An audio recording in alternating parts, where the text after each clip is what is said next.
Your life is about service to others and not about what you can get out of life. The default is, what can I get out of life? I want to make my kids happy, so that means I want to have a nicer house, nicer car, more trips to Europe, do what we want, how we want, when we want, with who we want, have that sort of freedom, and that takes money. And so there's this obsession with getting more financial resources to do that, and that's very problematic. So super excited, Jim, to have you on the show today, mainly because when my kids drive me to do something and it makes me a better person, it always helps me learn the level that I hadn't even realized was possible. So when my youngest son and I are reading Inner Excellence and we're listening to it on Audible, we had a really great experience. And I was like, this guy has got to be on the show. He's doing amazing things. And I'm so grateful that you could join me today. Thanks for having me. So you're out there, you know, helping and teaching and guiding high performers all over the world, and your book has become this. I don't want to say maybe a sports Bible, if you will, where AJ Brown was famous during the playoffs for reading it, and it was a beat up version, a version that had been through everything with him, and it was really reminding him of the things I imagine that keep him centered. And I saw some interviews and some other things that he did. What's it been like since you first wrote this book till today, that storyline that kind of got you from point A to point B? What's that journey been like for you? It's been incredible. I'm still processing it all. It's just so amazing that God would choose me to be the messenger for this message. The basic idea that selfless is fearless, and there's no fear in love. Yeah, it's the interviews, the travel, the people I'm meeting. It's just incredible. Yeah, and I think when you're helping people at a level like I think this book does, and it drives them past their ego to mastery, as you talk about. It was one of my favorite parts of the book where you kind of run a side by side comparison of kind of, is it ego or is it mastery? And it's really funny how you think you hit new levels, and then you're reading something and you're like, wow, I really struggle with this all the time. And, I think that when you're helping people, there's this impact that goes beyond you, and I think you're probably seeing it, and it really took legs of its own, right? There was 2 versions. You re-released this book. How recently was the re-release? The update? Well, depends on which one you're talking about. So 2009 was the original version. Okay. McGraw-Hill published that one. That was Inner Excellence: Train Your Mind for Extraordinary Business Success. And then I got the rights in 2018. Spent 2 more years part time working on it. Self published on Amazon 2020, and then so that's the book that AJ Brown is reading. And then in April 29th, um, Hachette Book Group re-released a new version this year. Okay. And so the copy that I have right now is Inner Excellence: Train Your Mind for Extraordinary Performance and the Best Possible Life. Um, One of the themes that I'd like you to talk about that I kind of felt throughout this and is survival versus surrender. And I feel like a lot of the battle that people feel is this survival mentality from their beliefs, from how were brought up, from the things that kind of maybe made us into who we are in our own worlds. And then there's this glorious thing in surrender that once you get to that point, it's a whole different level. I just was curious on your thoughts of the survival versus surrender mentality. Yeah. So our greatest need is for love, love and acceptance, love and connection. And the greatest fear as humans is to not have that, to be rejected from that. And so most of us spend our lives trying to build up ourselves so we're worthy of that love. And so in the book, I talk about the Palms acronym: possessions, achievements, looks, money, and status. And if we have enough of that, if it's enough, then we think, okay, I'll be enough so that I can be loved enough. But it never works. And so we have this ego that's always comparing, always threatened, never satisfied. And it leverages that deep need for love to say, hey, look, if you achieve these things, if you have these things, if you look better, then you're going to get that love that you deeply want. But the flip side is, if you fail, you're not going to get it. You're going to get the opposite, which is you're going to get rejected of that love and judged. And so what happens is, most of us, and what I've done for most of my life, is try to build up these walls to protect me, but instead they become walls that imprison me. And so there's a power at the center of the universe that grows the grass and spins the earth and holds the stars in place. And that power is available to all of us when we surrender our own will, like in step three of Alcoholics Anonymous, to surrender your life and your will to God as you understand Him. Surrender your little power for His unlimited power. I think it's great. And what drove me for that is you know, I was in business and built a business for 20 something years, and in 2023 I sold my business. And in the process of doing it, one of my sons, my oldest son, was asking me, "Dad, I heard you say that it was the most successful year of your life and at the same time the worst year of your life. I don't understand. How can you have the most success in your life and also find it to be the worst year of your life?" And I would say, "Well, it's not the worst year of my life." I said, "It was a year of deep learning, and when you go through deep learning, sometimes you have to get through some things that really help you center." And the word that I went to throughout the process that kept me grounded was surrender. And, I surrendered in prayer when I didn't know what to do. I surrendered um, in, uh, in integrity, in giving, in all the things that were outside of the ego. And every single time, it was like a game changer. It was a new level. And so when I was explaining that to him, he's 19, he's a business major, he's starting he's my firstborn son, so he got all of the parts of me that I was trying to change as I was going along, and the younger one got a little better version of dad, and today the one day the grandchildren will get a best version, hopefully.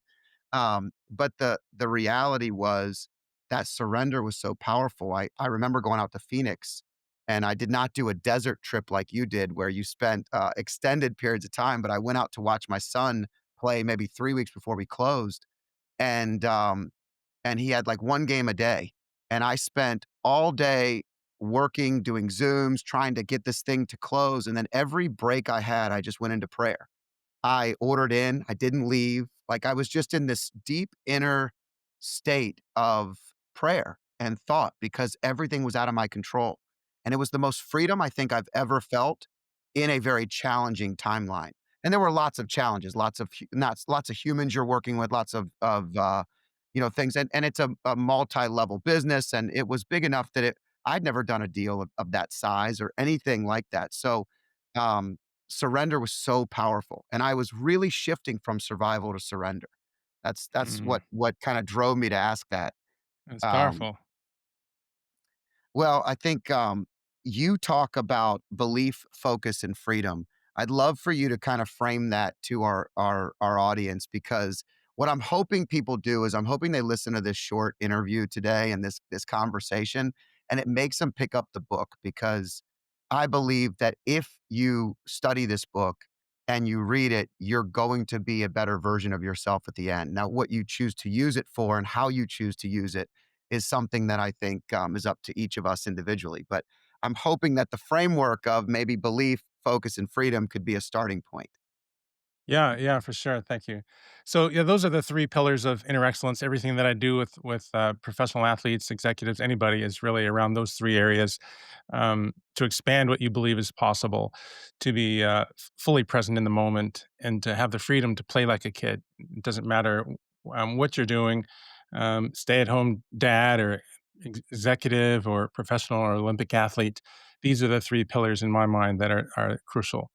And so if we think about belief, belief is kind of the fundamental primary pillar, because belief's what's running our lives. When I say belief, I mean a subconscious comfort level with what you feel is possible, with what you feel is possible for yourself and for the world and the world that you live in. And so inner excellence is about constantly expanding what you believe is possible. And the way we do that is, our number one goal every day is to learn and grow. And that principle number one of inner excellence is that everything is here to teach you and help you. It's all working for your good. And as I look back on my life, I see that I was not ready for this a couple of years ago, everything that's happened in the last 9 months, and I look at the low times in my life, spending 5 years full-time writing and researching, inner excellence and 2.5 years in the desert, and the loneliness and how I almost had a mental breakdown at the end, spent my life savings, $90,000 in debt, and, um that was all training for me. I didn't know it, and I think it's so important for people to understand that if you're going through a really hard time right now, this not only might be training for you, but it might be the best possible thing for you. And the best possible thing for you might be to give up your trying to control your life and surrender your little power for the unlimited power at the center of the universe. Um, so, how do we expand what we believe is possible? It's beliefs are feelings, and you can think about it this way. So, you can get a phobia from a split-second feeling that happens. People, I'm sure you know people that have phobias of, spiders, snakes, heights, but it could be anything. It could be, donuts, it could be, cotton balls, banana, it doesn't matter what it is because it's not the thing, it's the context and the feeling that comes in that specific context. And so, because phobias can be sometimes they are acquired in a split second, they can also be um, healed very fast. You can have a phobia your whole life of something, and that can be healed. So it's important to understand. So let's talk about expanding what you believe is possible. So here's the way that I think about it. When you come to that point where you're the most uncomfortable, say you've got a big presentation and you're really, really nervous, that's the point where you can expand what you believe is possible. Anytime you're the most uncomfortable or the most nervous, because now you're coming to the edge of your beliefs. You're like, I don't know if I can do this. And that's your teacher and your helper when you're at that point. It's like, okay, it's like God's giving you this gift. Like, here you go. You want to expand what you believe is possible. You don't need to be successful in this, whatever you're doing. The way to expand your beliefs is to embrace this moment and the feeling and not run from it. And if you do that, then you'll get better and better at being comfortable, getting comfortable being uncomfortable, and then you'll be able to take whatever skills you have into these moments in the future. Yeah, it's so powerful. When you talk about the challenge that you had getting to this in the last 9 months and the acceleration, um, are you saying that the journey you went on was so helpful because it was actually preparing you for what you were about to see? Or were you also saying that even though you felt like it was all preparing you, it was still overwhelming and very challenging as you went through that moment? Yeah, all of it. I was talking to my spiritual mentor, Nick Osborne, the other day, and we're talking about this idea that really helped me. He said, it's like God gives you a jacket that's 2 sizes too big. And you put it on, you're like, whoa, this is not comfortable. I think this is wrong. This is not, we need to exchange this for one that fits. But you think about what a parent does for a little kid. Do you buy your 4-year-old a jacket that fits perfectly? Um, well, it's gonna not fit perfectly in a few months, right? And so you want to buy it a little bigger so they can grow into it. And that's what God does. He gives you a jacket that's too big for you and doesn't feel comfortable because He's going to help you grow into it. But you grow into it by surrendering control. Yeah, that's super powerful, and so it's difficult to think about. We all want that, I don't know if you watch Tommy Boy, but we want the fat guy in a little coat. It's so much more comfortable, it makes you feel tight. I mean, it's that complete opposite that we get comfortable in our own setting, and I think back of being a kid and growing up in a unique environment where I had a lot of friends that were younger when I was really young. And I remember feeling like I could be the leader and it was challenging. It was always very comfortable, but getting around kids that were your own age, you had to start having different beliefs. And so um, it's interesting when you use that analogy. I also think about the power of belief when it comes to parents. I feel like one of the most fundamental things we can give our children is the belief in them, not the belief in them through ourselves, but the belief in them for themselves.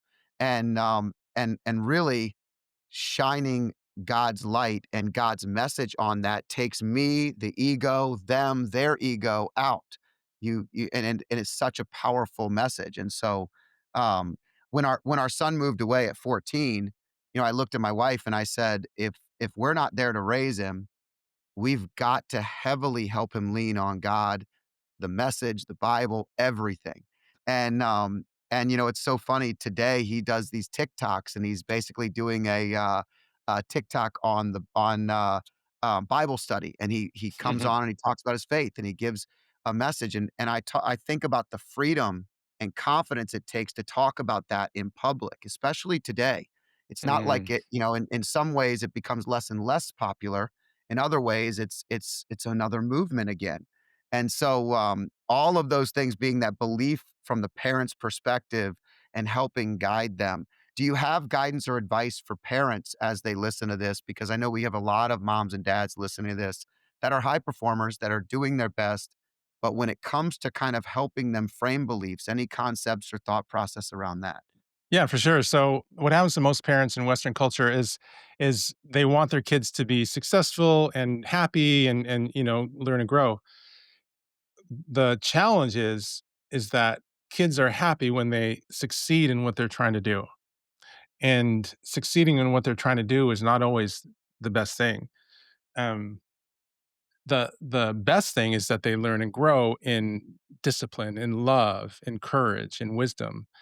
And so the the way kids learn from their peers and from yourself is by your energy and your actions. And so you can say, "Oh, you should be a good person," or "You should do this or that." But if the most important thing that you talk about is whether they win or lose, or a certain team wins or loses, or if the energy is that's the most important thing, then they're going to feel that pressure.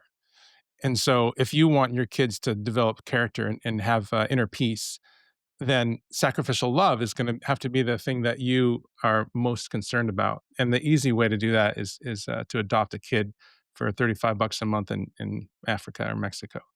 Um, so So it teaches you that ability that you're seeking to learn from that experience is what you're saying.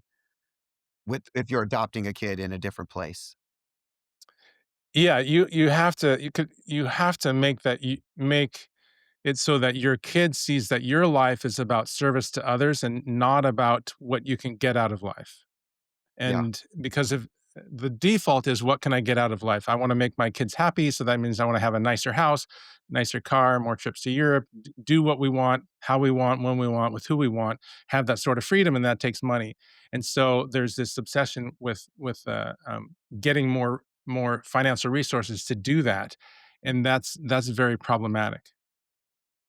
Yeah, when I look back, on growing up in general, and then looking at both how I was raised and then how I started to raise my children versus how I altered and changed along the way, and it was constantly growing and constant feedback, constant, uh, learning, and the reality is I'm so results oriented. I was always winning or losing. I mean, I don't care if we were doing a egg race with a spoon. It was to win at everything.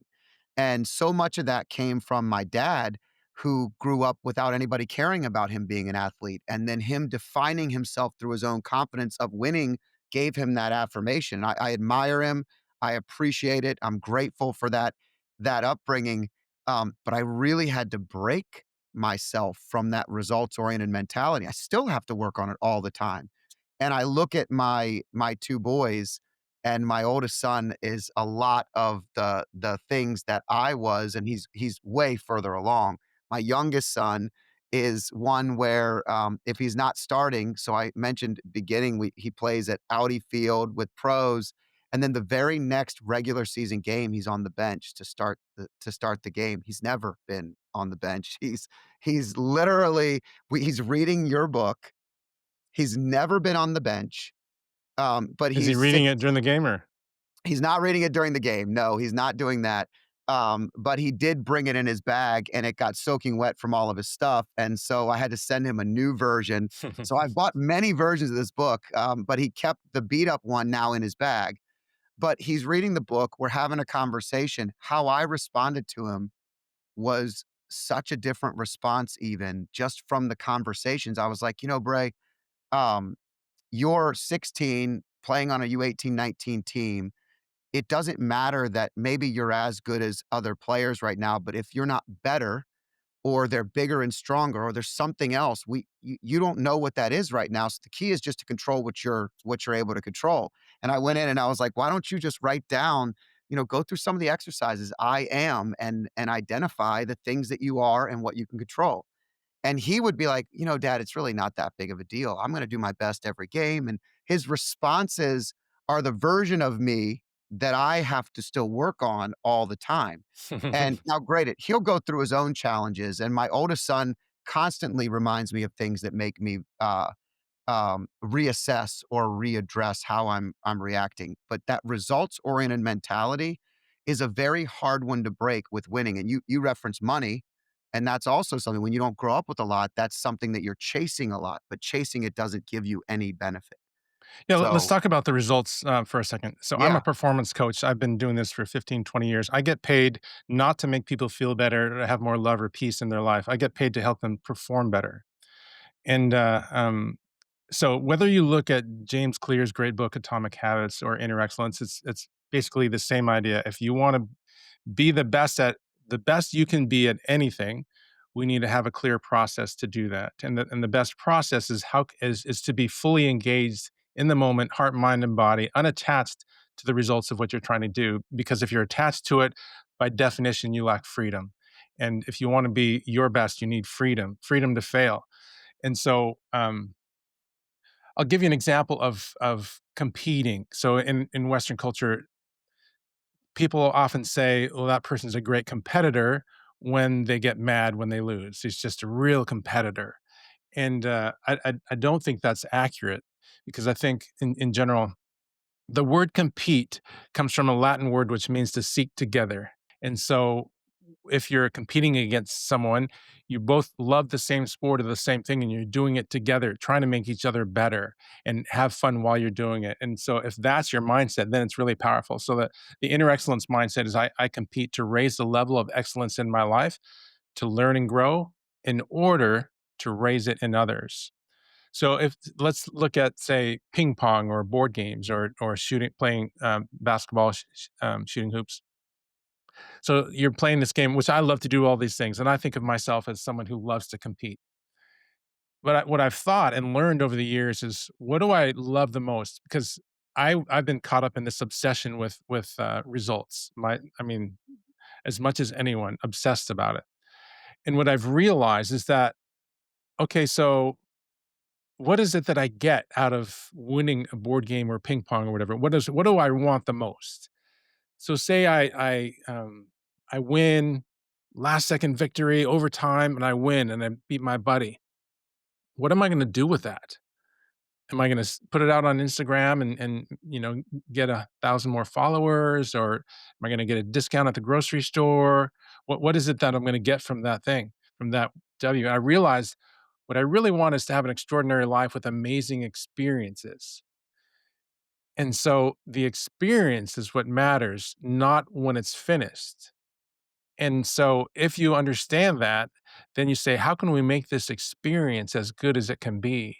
Because that's the same thing as learning to be wholehearted. It's the same thing learning to be fully engaged in the moment, heart, mind, and body.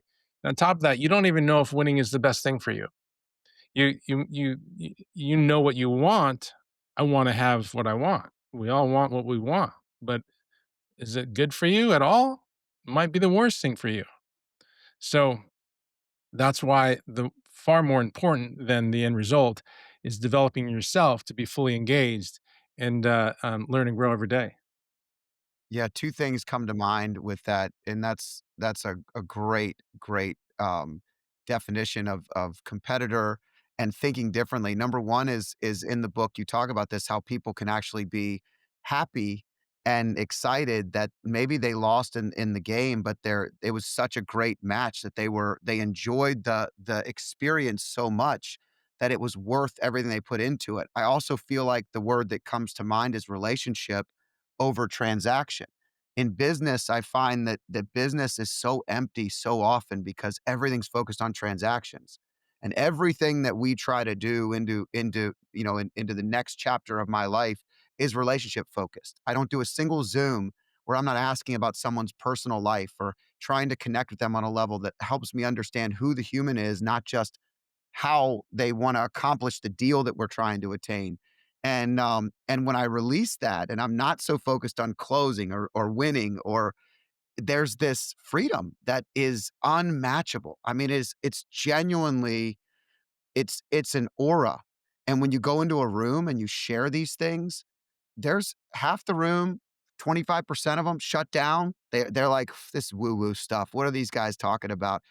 But the 10 to 15 that are connected, it's a whole new level of impact. It's a whole new level of connection. You create relationships at a faster rate. Like everything just starts to flow. To your point, the center, God, the center of the universe, the energy, everything flows from that, and it becomes this unstoppable energy. And so I can only imagine what it would have been like to be a high school kid. And, I can remember a particular game where my dad didn't wanna go, my mom complained about driving me. I always had to ride with other kids, and I probably had had, like, a fight with my girlfriend, okay? It was like all the things that a results-oriented kid cannot deal with. And we drive up 4.5 hours to Roanoke, Virginia. I get it. I don't even start. So now my mom's there. She's never watching the game really. So I don't think she loves me. She doesn't care if I'm in, if I'm out, and that's an amazing thing. But it wasn't amazing to me. I'm not in the game. I literally get subbed into the game, and I go right up on a header, and I elbow or knock somebody super hard, like total aggression, total anger, frustration, and I get subbed out and I'm sitting on the bench. And now I'm a mess. Now I can't function, I can't think. And I think back as I'm thinking about these things and I'm like, "Oh, what what an amazing thing it would have been." I watched both of my boys grow up and become friends with almost all their competitors. They literally text these other guys, and when my son doesn't make the US national team pool, the kids that do, he's texting and congratulating them, and such a different mindset. And so in some ways, I feel like we've succeeded, Jim, and at That's least great. teaching the next level, but in the other ways, you're like, "Oh, I had so far to get there." It was a rough journey, a very rough journey. Me too. You had the vision issues in the majors, right? And so there was some challenge that you had physical challenges as you were going through this and overcoming it, correct? That was part of the storyline. Correct, except for I did not play in the majors. I was 5 years in the minor leagues, and I dreamed about being this major league superstar, but got injured and did not make it. That's right, okay. The most devastating thing for me in my life, turned out to be the best thing for me. Yeah.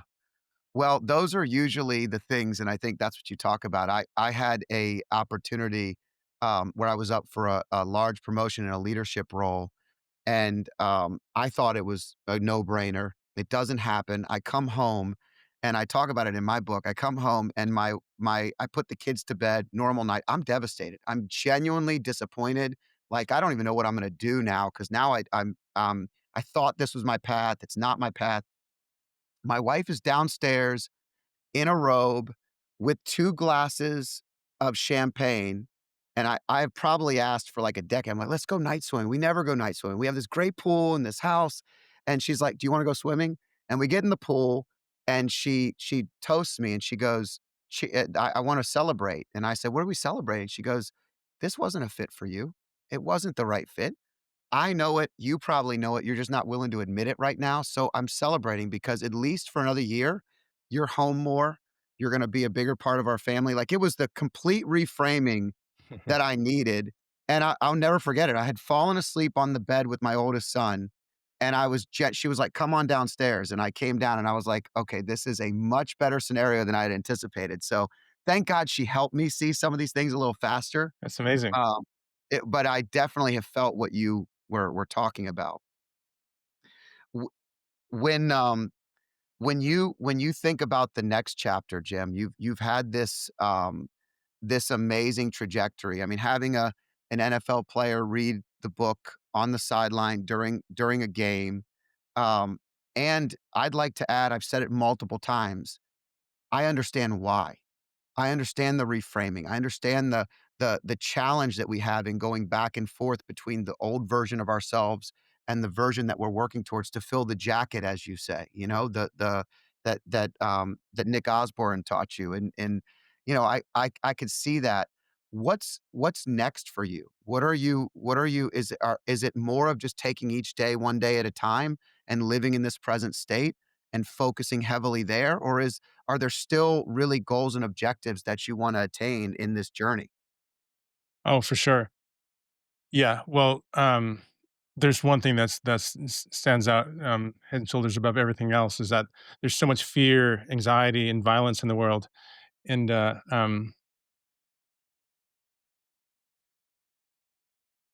human nature is self-centered, and I could easily get caught up like I have been most of my life, and just make my life more comfortable. I want to have more good experiences, and I threw out the first pitch at the Phillies game on Tuesday, and we had a couple hundred kids that came from inner city Philly, and I got to meet some of the leaders on Monday, and um, it was really extraordinary. And so I'm just being able to be a small part of that community is the most exciting thing going forward. Well, and Philadelphia can always use just a little bit more love. So that's just a joke. I think Philly is not known for their, whether the city of brotherly love, right? Is that correct? Yet as Hmm. sports fans, they get a bad rap for being a rougher city. Very But that's passionate. Yeah, very, very passionate. Um, I think the impact early on in my career, I started a wine festival almost 16 years ago now. We'll have the 16th year coming up. And I remember being like 7 years, 8 years into my career, having decent enough success and doing this wine festival. And we donated $175,000 year one to local charities. It was the Boys and Girls Club. It was a local organization called CHIP. I It's mean, amazing. these are the frameworks to the next chapter of my life.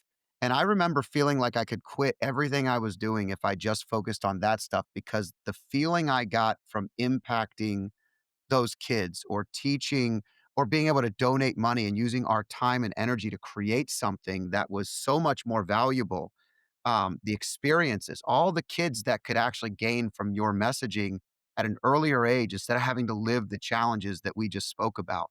That to me is that's impact, and that's the really big value takeaway. But I look at that and I didn't quit, thank God, because I was able to reframe and realize that my journey was part of this and I could be a bigger part of it. And it sounds like you're able to really do some amazing things.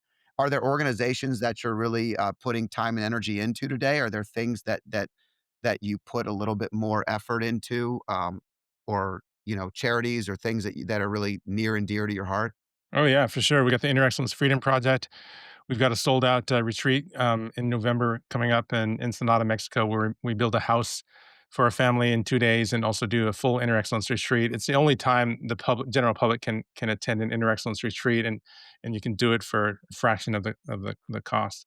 Um, Bill Strickland's got a book called "Make the Impossible Possible" that I read about 15 years ago, and had a great several days with his CEO, Anthony. And so we're talking about bringing. They have 17 centers around the world that train individuals to have job skills, and so but they use a very inner excellence idea of bringing beauty in first and help them feel alive and then help them learn these skills. So we're in talks with them to bring a center like that to Philly, along with Shane Claiborne. Shane Claiborne's a hero of mine. Lives in inner city Philly, and he's got four nonprofits that he works with and has founded. And so of the 217 people that we brought on Tuesday night, I think there was 20 organizations from Philly. So just to be a small part of that community is the biggest gift and the thing I've been most excited about since January 12th. That's great. That's a really powerful thing. I hope that more and more young people are taught this messaging. I think that, you know, Frederick Douglass said it's better to raise strong boys than to repair broken men. And it's really nice to be able to leverage and utilize this kind of messaging. I look at my son's teams and a lot of the Major League Soccer teams around the country, and so many of them come from inner cities or rough backgrounds where if you don't make it, you know, you're everything. The family is putting everything on you to make it. And, that pressure and that challenge and their inability to deal with that is very challenging, and so, that's one of the messages I have for my son is to not only focus on his own journey, but to be able to be a leader to and a captain, a true captain, not just one with a patch on your arm, but a true captain because there are you can introduce people. He actually had me I ordered 2 books on purpose for him, not just the one that he messed up, but I ordered a second one, third one, excuse me, and I said, "I want you to take that book and I want you to give it to somebody who you can walk through and you can help, who needs it." And so that's something else that he's done. And so Mm. these are some of the things that are really, really powerful. And I think you have a message that that really resonates, and the experience with professional athletes is like street cred immediately. The minute you could say that you worked with these PGA golfers or this NFL player, it's just an immediate connection, and that's all kids are looking for is that connection. Yeah, for sure. Well, tell your kids I said hello and that I hope to meet them someday. I will definitely do so. They are, he's in and out of, he plays Philly at home, I think, this year, maybe in DC, and then they play, in New York. They're all over the place. My oldest is out for a year, so to your point, it's really interesting. He went to college, had never lost. I mean, they had lost a game or 2, but in a career had won at almost every single thing he ever did. Goes to play Division I soccer. They lose or tie every single game. He sits the bench the majority of the season, earns a starting spot, and then tears his ACL, Oh first man. couple games of summer league, working towards it. But you look at that and you look at somebody, you look at a program though, and you look at the teachings of your book and you say, "Hey, these are the challenges that are presenting. I don't know why this is my journey, but I have to learn to lose to really know the joy of winning." You know, you don't even know that it's happening. It's like if you come from all this stuff. So, I think there's so much value in teaching people what you're doing.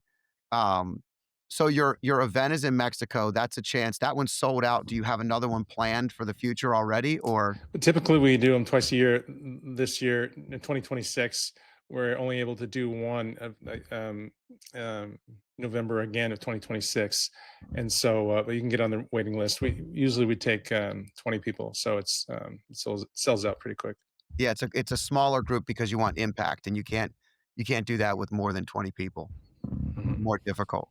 And are you finding with the book's acceleration and popularity, you had already done a ton in PGA. Are you finding more and more NFL players or other sports are reaching out to you to work together? Or is there one, like, predominant area you're seeing a really big surge in where you're helping people?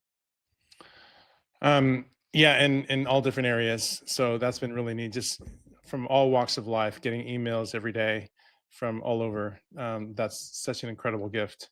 And what's amazing is that it's the same book, but before January 12th, I would get messages. I don't know, 2 or 3 a month, maybe 3 or 4 a month, rather than every day. And so, yeah, it's just been incredible to be a small part of such a great journey. I think, in the last couple days, it's been rather emotional for a lot of people with the passing of Charlie Kirk and the shooting and the violence, especially when it's freedom of speech and Christian values and beliefs. And there was a shooting at a Catholic school a couple of weeks ago. I mean, there's a really big gap, in my opinion, non-political, just in my opinion, it's a gap in fundamental, belief in something bigger than themselves, and that gap is either belief in God or belief that you are God in some capacity, and getting out of that and getting into something bigger than ourselves is a message that I hope however people can receive it, whether it's straight from the Bible, whether it's through a book that helps them think differently. I hope that we can move away from some of this violence and challenge. And, I don't know if you felt that gap, but I felt something that I hadn't felt in a long time. And it was really sadness and something that I want to do everything I can to help fill that void that our country's missing. Yeah, 2 years ago, I felt God saying to stop what I was working on and start a new project, and is to write a book on the spiritual life. And it really stemmed from the political animosity in America, especially from people that identify as Christians, that are judgmental and where their politics have become their religion on both sides of the aisle. And Right. so that book, I published it in November of 2024, and then I signed a 3-book deal with Hachette Book Group after the AJ Brown thing, and so they put their editors on it, and we've been working on it. And so I'm here at a Airbnb in Central Jersey. I'll give you a quick view of it. Um, so, Oh, so, to, beautiful. so I'm here for a week to put the finishing touches on this book. Um, but the book is called The Best Possible Life: How to Live with Deep Contentment, Joy, and Confidence No Matter What.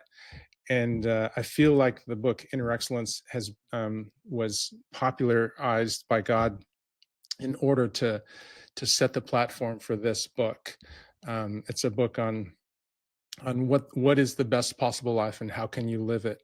And when you surrender your heart to that power that I mentioned earlier, and your life and your will, then you can live an extraordinary life. But it's understanding that sacrificial love for your neighbors, for your enemies, and especially, of course, for people that disagree with you. Um, so I'm super excited for what God's going to share with me and teach me these next 5-6 days as we wrap up the book. It's going to come out in March. So yeah, thanks for having me on your show. Well, that's awesome. When you launch it, if you wanna have another conversation, I will always be open to getting that message out to people. Mm, And, I'm thank not you. only a devout reader of this, but also a fan. And, it was funny, you were on the show 2 weeks in a row. I mentioned it to our guests, and they both picked it up and sent me pictures of reading the book. So, um, Jim, Mm. we're grateful that you were called to put this stuff out there, that your life and your challenges help lead you to this message. And I think our listeners are grateful for the time that you've given everybody today. Thank you. Yeah, thanks so much for having me on your show. It's an honor. All right, I'm gonna hit stop. I hope you enjoyed this podcast. If you liked it, there's more where this one came from. Click here and enjoy some more.